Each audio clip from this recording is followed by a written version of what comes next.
12 months of the date of notification of final LPS, the authority shall hand over the physical position of reconstituted flats in Form 9.28 to the landowners.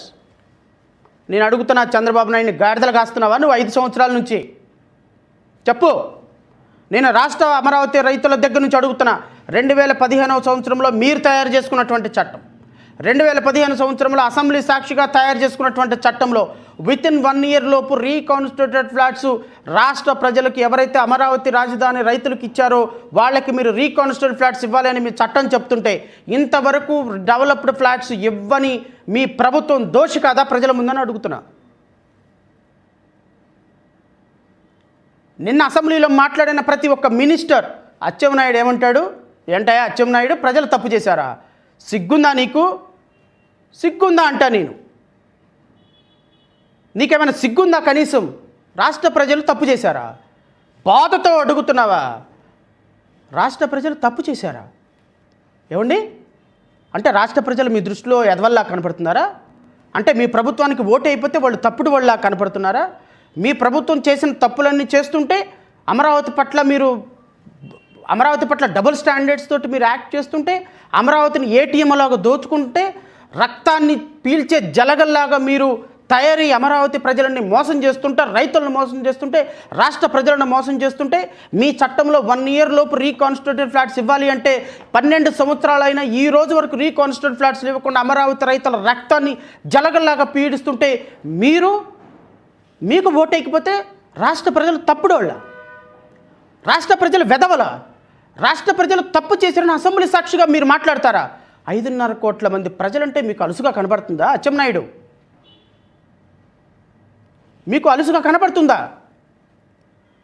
అంటే మీకు ఓటేస్తే ప్రజలు మంచోళ్ళ, ఓటేయకపోతే ప్రజలు చెడ్డోళ్ళ, వెదవల, తెలివిలేని వాళ్ళ, మందబుద్ధి కలిగిన వాళ్ళ? నువ్వు చంద్రబాబు నాయుడు, నారా లోకేష్, పవన్ కళ్యాణ్ మీరు మేధావుల, మీరు ప్రజా పాలకుల, ప్రజాభీష్టం కోసం నడుచుకునేటువంటి ధర్మ ప్రభువుల? ఇదా అండి మీరు మాట్లాడేది అసెంబ్లీ సాక్షిగా? మీరు చేస్తున్న మోసం, నేను ఈరోజు అడుగుతున్నా, మీరు చేస్తున్న మోసం, అమరావతి ప్రజలను దోచుకుంటున్న విధానం, అమరావతిని ఏటీఎంగా మార్చుకున్న విధానం, నేను అడుగుతున్న ప్రశ్నలకి మీలో సమాధానం చెప్పగలిగిన దమ్ము ధైర్యం ఉంటే ప్రెస్ మీట్కి రండి, డిబేట్కి రండి. అమరావతి రైతులను ఒక పక్క కూర్చోబెడదాం, నేను ఒక పక్క వస్తాను, ప్రతిపక్షాలు ఒక పక్క వస్తాయి, మీరు మీ యొక్క అధికార పక్షాలను ఒక చక్క తెచ్చుకోండి. ఓపెన్ డిబేట్కి నేను ఛాలెంజ్ చేస్తున్నా. అమరావతిలోనే ఒక ఓపెన్ డిబేట్ పెడదాం. మీరు అమరావతి రైతులకు చేసింది ఏంటి, అమరావతి రైతులను ఎలా దోచుకున్నారో ఆధారాలతో నేను వస్తా. మీరు దమ్ము ధైర్యం ఉంటే మీ ముఖ్యమంత్రి ఎవరిని నామినేట్ చేస్తారో నామినేట్ చేయండి, నేను వస్తాను చర్చకి. రాష్ట్ర ప్రజలను మీరు ఎలా దోచుకున్నారో, అమరావతి రైతులను ఎలా దోచుకున్నారో నేను రాష్ట్ర ప్రజలకు వివరిస్తా. రమ్మనండి, ఆధారాలతో రమ్మనండి. అసెంబ్లీ సాక్షిగా అక్కడ ఎవరు మాట్లాడేవాళ్ళు లేరు కదా అని మీ ఇష్టం వచ్చినట్టు కళ్ళు అర్పకుండా అబద్ధాలు చెప్తే మీరు చెప్పింది వినటానికి ఇక్కడ ఎవరు చెవులు మూసుకొని కూర్చోలేదు మిస్టర్ అచ్చెన్నాయుడు. రాష్ట్ర ప్రజలు అనేవాళ్ళు విఘ్నులు. వాళ్ళు నీకు రేపు కొట్టబోయే దెబ్బ, మీ తెలుగుదేశం పార్టీకి కొట్టబోయే దెబ్బ, మీకు మద్దతు ఇస్తున్నటువంటి పవన్ కళ్యాణ్కి కొట్టబోయే దెబ్బ, మిమ్మల్ని మోస్తున్నటువంటి భారతీయ జనతా పార్టీకి వేసే శిక్ష చరిత్రలో గుర్తుపెట్టుకో. 3 పార్టీలు చరిత్రలో ఆంధ్రప్రదేశ్ రాష్ట్రంలో కనుమరుగే పరిస్థితి వస్తుంది. ఇది రాసి పెట్టుకో. Section 3, within 1 year from the date of notification of the final LPS, the authority shall complete the basic formalities of roads and physical demarcation of the plats of the final LPS. Within 12 months of the date of notification of the final LPS, the authority shall hand over the physical position reconstituted plats in from 2.28 to the landowners.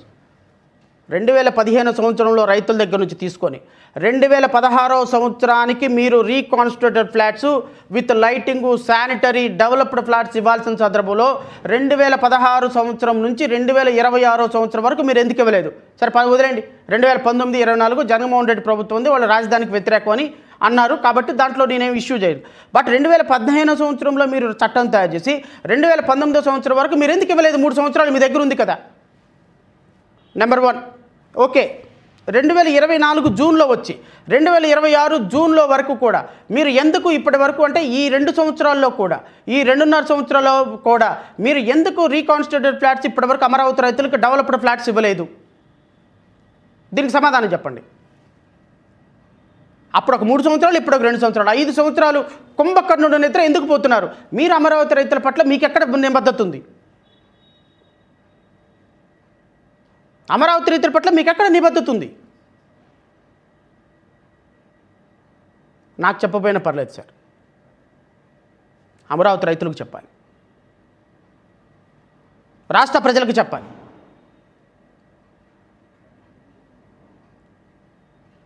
Amaravati అజరహోనా, Amaravati అజేయమా?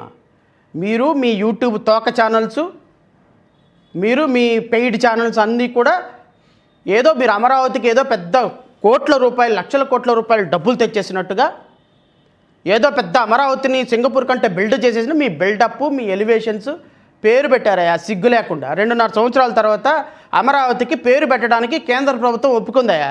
ఇంకా డబ్బులు ఇస్తానికి ఒప్పుకుంటే అందరిని చంపేస్తారేమో, నాకు అర్థం కాల. ఒక 1000 కోట్ల రూపాయలు ఫండ్ ఇచ్చే, ఒక 5000 కోట్ల 10,000 కోట్ల డబ్బు ఇచ్చేస్తే అందరిని విషం పెట్టి చంపేస్తారేమో ఆనందంలో. ఊరికే పేరు పెట్టుకున్నందుకు ఎందుక ఎగురుతారు పిట్టల ధరలు? మీరందరూ కలిసి 164 మంది పిట్టల ధరలు కూర్చొని అక్కడ అమరావతికి పేరు పెడుతున్నారు స్వామి. మీరు ఇచ్చినటువంటి పేరుని కన్ఫర్మ్ చేస్తున్నారు అంతే. డబ్బులేమి ఇవ్వటంలా, అమరావతి ఏం కట్టడంలా, అమరావతికి ఇవ్వాల్సిన నిధులేమి ఇవ్వటంలా. భారతీయ జనతా పార్టీ పేరు పెట్టడానికి అంగీకరించిన దానికి మీరు మీ elevations.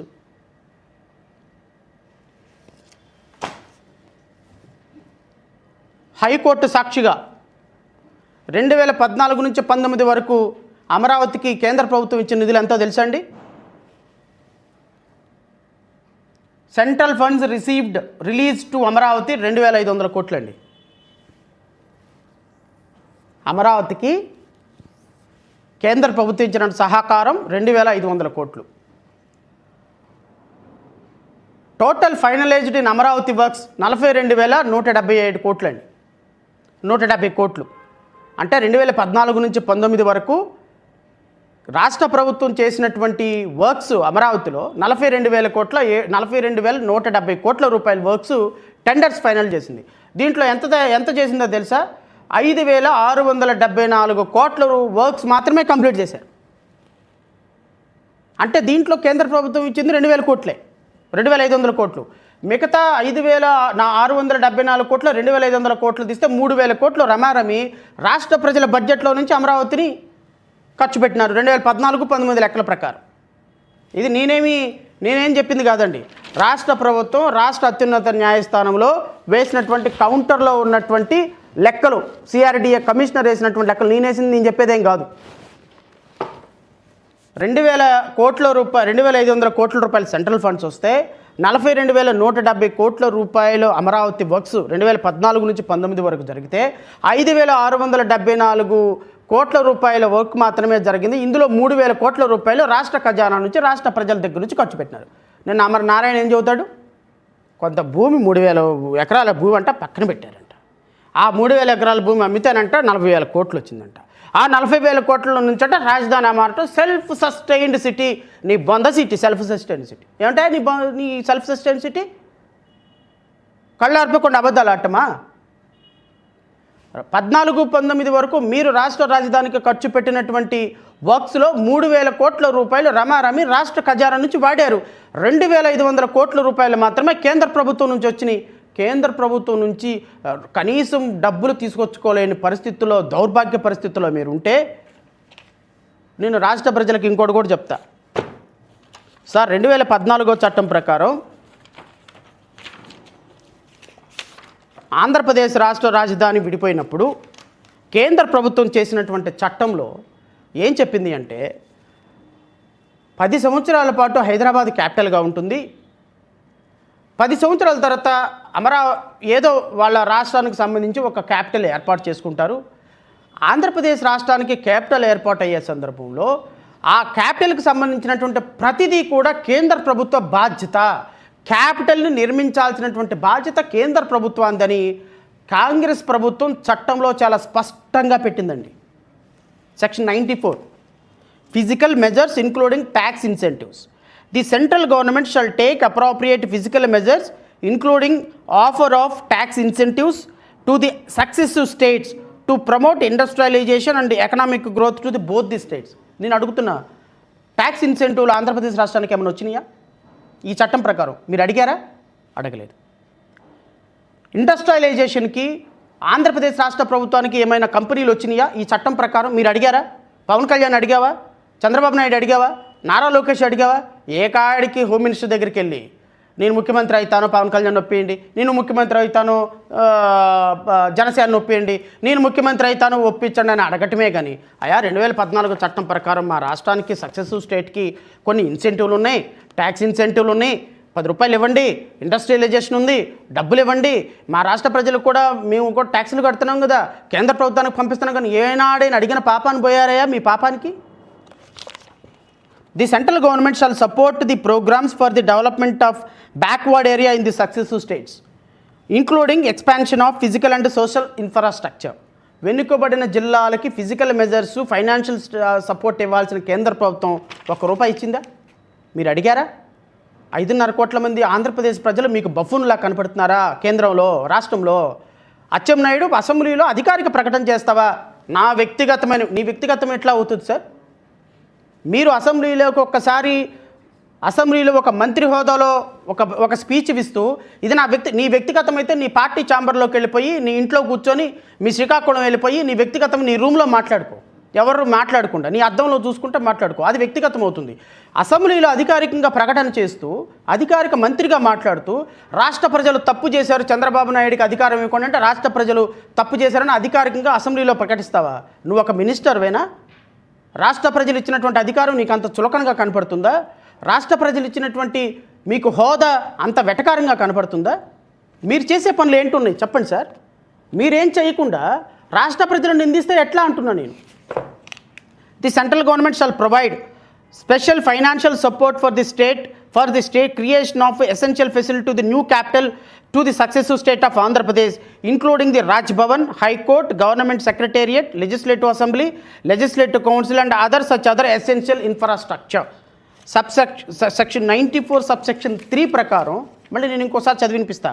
The central government shall provide special financial support for the creation of the essentials of facilities in the new capital of the successive state of Andhra Pradesh, including the Raj Bhavan, High Court and Governor Secretariat, Legislative Assembly, Legislative Council and other such essentials infrastructure. ఈ చట్టాన్ని ఉపయోగించుకొని మీరు ఒక assembly తీర్మానం చేసి రాష్ట్ర ప్రజలకి ఇదిగో ఈ ఇన్ఫ్రాస్ట్రక్చర్ ఇది కావాలి కాబట్టి కేంద్ర ప్రభుత్వం పంపిస్తుంటే నేను అప్రిషియేట్ చేస్తాను. ఎస్, చంద్రబాబు నాయుడు గారికి బొకే పట్టుకొని నేనే వెళ్తా. మీరు అపాయింట్మెంట్ ఇస్తారో లేదో తర్వాత విషయం. నేనైతే రాష్ట్ర assembly sir section 94 subsection 2 subsection 3 of central act ప్రకారంగా ఈ రాష్ట్రం ఏర్పడుతున్న సందర్భంగా ఇదిగో మా రాష్ట్రానికి ఇదిగో ఓవరాల్గా 1,00,000 కోట్ల రూపాయల క్యాపిటల్ సిటీ నిర్మాణం జరిగితే దీనికి ఇవ్వాల్సినటువంటి బాధ్యత మీదే.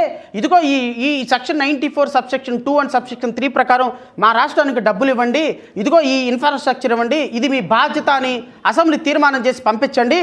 నేను తెలుగుదేశం పార్టీ దగ్గరికి ఏ నాయకుడి దగ్గరకు వచ్చి ఆ నాయకుడికి బొకే ఇచ్చి సార్ రాష్ట్రం కోసం అమరావతి కోసం మీరు చేస్తున్న ప్రయత్నం అద్భుతమైన ప్రయోగం, ఇదిగో నా కృతజ్ఞతలని మీ దగ్గరకు వచ్చి నేను మిమ్మల్ని సాల్యూట్ చేసి మీకు బొకే ఇచ్చి వస్తా. ఈ తీర్మానం చేయండి సార్. రాష్ట్రానికి ఉపయోగం వస్తుంది, యువతకి ఉద్యోగాలు వస్తాయి, మనకి 4 రూపాయలు వస్తాయి, రాష్ట్ర భవిష్యత్తు బాగుపడుతుంది, కేంద్ర ప్రభుత్వ సపోర్టు మనకి మీరు తీసుకురండి, నేను మిమ్మల్ని అప్రిషియేట్ చేసి సెల్యూట్ చేస్తా. అది చేయండి. అది వదిలేసి అమరావతికి పేరు పెట్టండి అని ఆ పేరు కన్ఫర్మేషన్ కోసం పంపించడానికి మీరు చేస్తున్న హడావుడి, మీ మీడియా చేస్తున్న హడావుడి, మీ శాసనసభ చేస్తున్న హడావుడి, నీ శాసనసభలో నిన్న మీరు మాట్లాడినటువంటి మాటలు, మీ నాయకులు ప్రజలను మోసం చేయడానికి చేస్తున్నటువంటి చేష్టలు చూస్తే సిగ్గేస్తుంది. చంద్రబాబు నాయుడు గారు, రాష్ట్ర ప్రజల తరపున నేను మిమ్మల్ని సిగ్గుపడమని కోరుతున్నా. మీ మద్దతుతో కేంద్ర ప్రభుత్వం నడుస్తుంది. మీరు కనుక మద్దతు ఉపసంహరించుకుంటే కేంద్ర ప్రభుత్వం పడిపోద్ది. మీ మద్దతు లేకుండా ఒక్క నిమిషం కూడా కేంద్రంలో ప్రభుత్వం ఉండని సందర్భంలో కూడా, ఇలాంటి సందర్భంలో కూడా రాష్ట్ర ప్రజలను మోసం చేస్తున్నటువంటి మీ విధానానికి ఏ విధంగా నేను సాల్యూట్ చేయాలో అర్థం కావటం లేదు. రాష్ట్ర ప్రజల యొక్క ఇంట్రెస్ట్ని కేంద్రం పాదాల దగ్గర తాకట్టు పెట్టుతున్నటువంటి మీ విధానం చూసి నేను మీకు జోహార్లు చెప్పకుండా ఉండలేకపోతున్నాను సార్. హక్కుగా అధికారికంగా చొక్కా పట్టుకొని అడగాల్సిన చోట కాళ్ళు పట్టుకొని బతిమలాడి ముష్టి పడేసినట్టు ₹1 ₹10 తీసుకొని ఆంధ్రప్రదేశ్ రాష్ట్రంకి వచ్చి అసెంబ్లీలో 164 మంది చేత చప్పట్లు కొట్టిస్తున్నారు. చూడండి సార్, మీ విఘ్నతకి నేను విలువ కట్టలేను సార్.